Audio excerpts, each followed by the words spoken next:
Hi, Captain Steve for BoatTEST.com, and today we're going to conduct a features walkthrough of the latest from Ocean Alexander's Revolution series, the 35R. And we'll be doing it from her world debut at the Fort Lauderdale Boat Show, where she was awarded Best in Show. Of course, one of the more eye-catching aspects is the aft beach cabana. Gone are the days of the simple hydraulic swim platform creating a teak beach. This is truly next-level thinking. There's a bar with a stone surface and TV just above to port. Below are refrigeration and an ice maker.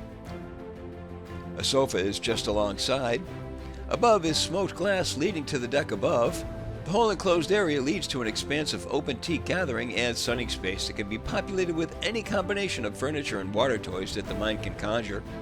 Stairs are just to the starboard side of the interior that leads to a full head for those coming out of the ocean or taking advantage of this exercise room designed to hold perhaps a stationary bike or a rowing machine.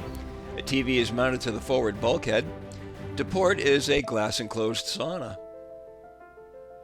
There are boarding gates to both sides of the aft deck social zone, which consists of a U-shaped sofa surrounding a coffee table, all on an elevated platform and under the protection of the extended hardtop, with stylized detailing above the seating. Teak decking is used throughout all of the exterior areas.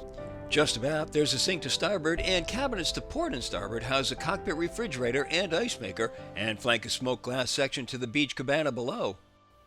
A 42-inch TV drops down manually from the overhead above. The salon is accessed by pressing a single button to actuate the stainless steel framed sliding glass doors. One of the most striking features we noticed upon entering is the floor-to-ceiling windows to both sides. That, combined with the single-level deck and high ceilings, give the room a wide-open feel. Seating is to port and consists of an L-shaped sofa and two freestanding chairs. To starboard is a wet bar with a sink, open counter space, stemware storage, refrigeration, and an ice maker. The transition to the dining room is delineated by the change from carpeted decking to natural wood. The table is offset to port and seats 10. Ornate decorative work is suspended above. The floor-to-ceiling windows continue to both sides, but here they are actually massive doors that open to merge the outside with the inside. Of course, they're all fitted with electric shades for privacy. The galley is just ahead and is fully featured with storage for a long passage, including a huge pantry with a refrigerator, and then a host of professional-grade appliances designed to prepare gourmet meals for 10. There are sub-zero refrigerator freezers, a large pull-out pantry right alongside, a large convection oven, an induction cooktop, clever storage solutions, including wine storage alongside an ice maker. Just across is a bar prep area.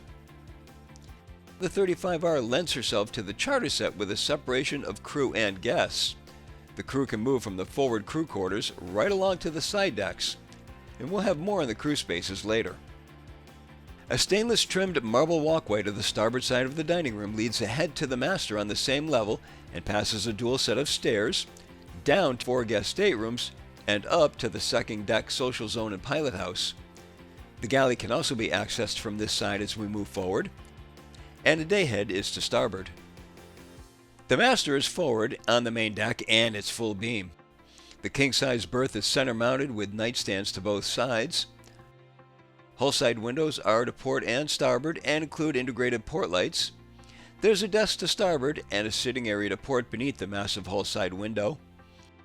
There's more stylized detailing in the overhead that measures in at an impressive 7 feet 2 inches.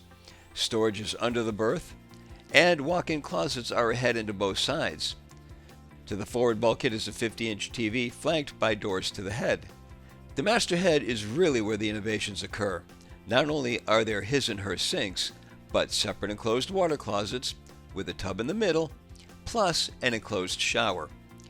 This is definitely the most unique head we've seen on any yacht and deserves the accolades that this yacht has been receiving. The 4 guest staterooms are accessed from a single staircase next to the dining area. They're all positioned around a central foyer with the marblework theme carried from the main deck. And pay special attention to this lighted display case at the forward end of the foyer. It plays a significant role later on in our tour. There are 2 queen staterooms aft and 2 twins forward, with berths that slide together to form queens, and all include private en-suites. The queen berths are positioned against the hull side windows. A TV is over a vanity/desk. Again, each includes a private ensuite. On up to the bridge deck, there are two distinct social zones, the exterior and the interior. Let's begin with the exterior. This aft social zone has a circular table that seats 10 under a hardtop. An outdoor galley is to port. Further aft is a sun deck with a pair of L-shaped sofas and coffee tables. A pop-up sunshade can be set up to add protection on sunny days. To the side is a crane allowing the area to still be used as a boat deck. Moving inside, this area has the atmosphere of a relaxed social club. There's a bar to starboard with a stone surface and 4 bar stools. A window behind the bar ensures that guests maintain outstanding views from this elevated position. Ahead and to port, there's an L-shaped leather upholstered sofa and 2 freestanding chairs. A 65-inch TV is to the forward bulkhead. More large windows line the port side. The elegance and style of the room is carried from the lower decks, and the stonework of the bar has a waterfall effect down the side rather than revert to a timber siding. A dayhead is adjacent to the top of the stairs. Back outside and to port, there's another set of stairs to the sky deck. At the top of the stairs, there's a jacuzzi surrounded by sun pads. Then there's a starboard bar area with a social zone just ahead, with dual forward-facing double wide seats and a walk-through between. All this is under the protection of the hardtop, and at the forward edge is a flip-down 50-inch TV. Lastly, there's another social zone at the bow. A U-shaped settee wraps around a pedestal table with a large sun pad just ahead of that. The area can be left exposed to the sun, or a pop-up sunshade can be erected and supported by 4 stainless stanchions. Now moving to the operational areas, forward of the galley is a set of stairs leading to the crew's quarters, which in the 35R are located fully forward. It consists of the dining area and a modest galley, a captain's stateroom, 2 twin berth staterooms, an additional refrigeration area adjacent to the laundry area, and a passageway leading to a clever secret entrance to the guest staterooms. The pilot house on the second deck is the only operating station on the 35R, and it's clearly got Evan K. Marshall's fingerprints all over the design.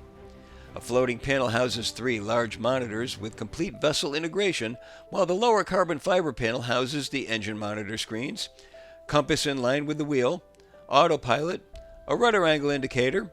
Way over to the port is the Atlas Marine electric bus controller. 3 Stidhelm seats have high backs, flip armrests, flip footrests, and the center captain seat has displays and autopilot controls on the armrests.